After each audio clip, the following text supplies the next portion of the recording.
Ito ngayon guys, nandito tayo ngayon sa rancho ko.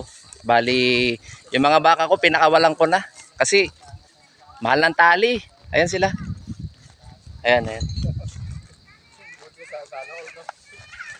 Ayan. Pinakawalan ko muna sila. Kasi napapabayaan ko na pag tinatali ko sila eh. Mahal ng tali. Ayan. O, diba? Mabait yan. Mababait yan. Mababait yan, nangahabol lang.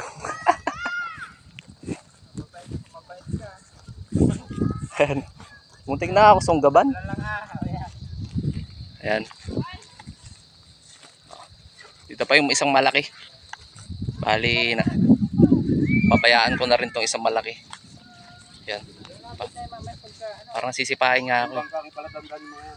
Ayan sila. Bakit? Ay, kala ko umiiyak.